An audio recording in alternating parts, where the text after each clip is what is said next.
कर्मा पर्व उत्सव मनाया जा रहा है। मैं इस कर्मा पर्व के अवसर पर मैं उन सभी महापुरुषों को कोटि कोटि नमन करते हुए, उनके चरणों में श्रद्धासुमन अर्पित करते हुए मैं अपनी बात को रखना चाहूंगा। आप सबों के बीच में दो शब्द बोलने का मौका मिला है। मैं अपने विचार को, अपनी सोच को रखना चाहूंगा।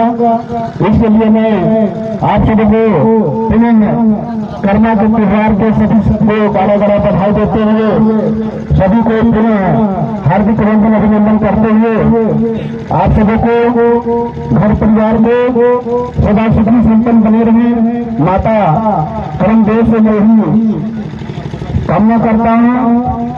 चलिए सबसे पहले आप सब ऊर्जा के साथ यहाँ जयकारा लगाएंगे। चलिए कर्म देवता की, धरती माता की, धरती माता की, दीवार बाबा की, सकल समाज की। धन्यवाद साथियों। वहाँ सभी पंडित आप सभी को मैं पुनः बताना चाहता हूँ, आज हमारे बीच में ये पीछे साइड में भी कुछ प्रतिमा लगे हुए हैं। ये हमारे भारत के मूल निवासी, हम सब कहे जाने वाले आदिवासी में जन्म लिए, इस आदिवासी के मूल निवासी में जन्म लिए हमारे इस प्रतिमा के रूप में सामने लगाए हुए हैं। इस प्रतिमा को भी जानने की जरूरत है। जो प्रतिमा लगा हुआ है, ऐसे महापुरुष से प्रतिमा लगा हुआ है जिसके द्वारा ही आज हम जानते हैं अपनी संस्कृति, अपनी खान पान, अपनी रहन सहन, इन सभी के बारे में जानने का, बताने का जो कार्य किया है, ये हमारे उन महान पुरुषों का देन है जो हमारे बीच में इन महापुरुषों का यहाँ तस्वीर भी लगा हुआ है। साथियों, कर्मा पूजा का मनाने का पीछे बहुत बड़ा उद्देश्य है और हमारे बीच में जो हर देश में, हर राज्य में जो मनाया जा रहा है, इसके पीछे भी कुछ कारण है। साथियों, हम लोग कर्मा पूजा तो मनाते हैं।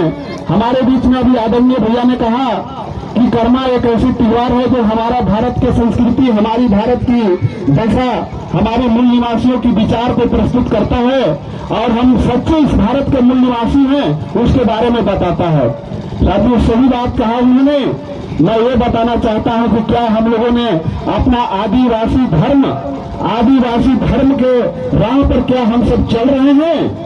अगर इस राह पर चलते तो अभी कुछ बातें भी सामने आई, कुछ हमारे बीच के ही कुछ महापुरुष जो हमारे अभी विद्यमान हैं, हमारे साथ सहयोग देने के लिए हैं, उनका नाम भी सामने आ रहा है।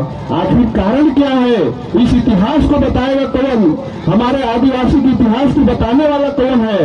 अगर इतिहास अगर इस तरह से अगर जिंदा नहीं रहा तो आने वाला समय में हमारा न कर्मा त्योहार रहेगा, न हमारा आदिवासी की धर्म बचेगी, न संस्कृति बचेगी। हम सबों को चाहिए कि अपने धर्म को रक्षा के लिए, अपनी संस्कृति को बचाए रखने के लिए हम लोग प्रकृति के मानने वाले लोग हैं। हम लोग इस देश को रक्षा करने वाले लोग हैं, इस देश को बचाने वाले लोग हैं। इस भारतवर्ष में जितनी संस्कृति हमारी है वो इतिहास बताता है। 3000 साल पहले का भी इतिहास हमारा गवाह है कि इस भारत को इतना सुंदरमय बनाने का काम हमारे आदिवासी मूल निवासी के जो बहुजन में जन्मे थे उन महापुरुषों के देन है, जो आज सब उन्होंने अमन चैन के साथ आज मना रहे हैं। साथियों, जो हम लोग कर्मा पूजा का त्योहार मना रहे हैं, केवल आज ये हम लोग करते हैं कि एक दिन मनाते हैं और घर जाकर के रंगारंग कार्यक्रम देख करके जाते हैं और भूल जाते हैं कि हमारा कर्मा पूजा क्या है।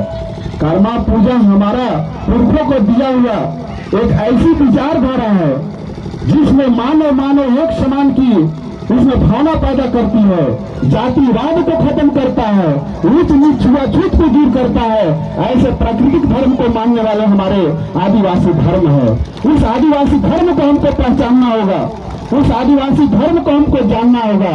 धर्म एक ऐसी चीज बन गई है कि आज जो है मुख में राम बगल में छुरी, यानी आज हमारे समाज में मुख में रम हो गया है और बगल में छुरी। रम मतलब होता है दारू। आज हमारे बीच में मुख में एक दारू और एक ऐसी नशा हो गई है या बगल में चुनी रख के अपने लोग को ही हम लोग पहचानने से भूल गए हैं। तो यह संस्कृति याद दिलाती है कि हमें त्योहार को मनाना होगा, इस कर्मा पर्व को मनाना होगा, हमारे आदिवासी जितनी धर्म संस्कृतियां हैं उसको मनाना होगा।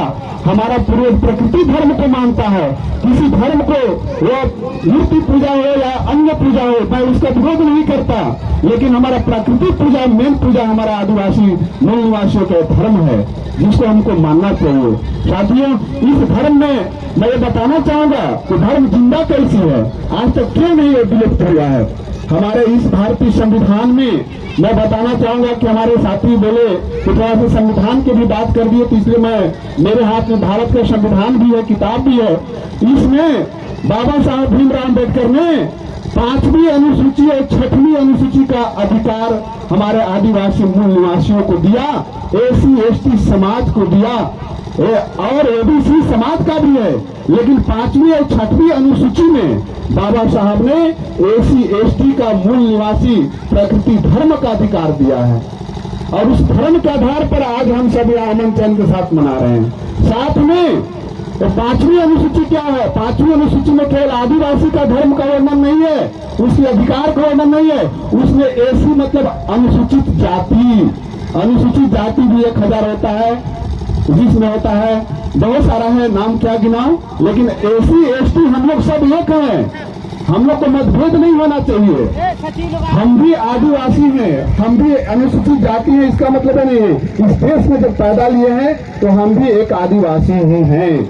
आदिवासी का तात्पर्य है कि इस भारतवर्ष की पूरी संस्कृति को मानने वाला लोग, चाहे वो किसी भी धर्म को मान रहा है, लेकिन हमारा आदिवासी धर्म को फॉलो करता है, इस भारत की संस्कृति के बारे में बात करता है, प्राकृतिक धर्मों के बारे में बात करता है, उसकी विचारधारा पर चलता है, वो हमारा संस्कृति इस भारतीय संविधान में बताया भी गया है, लिखित रूप से आपका दिया भी गया है। 5वीं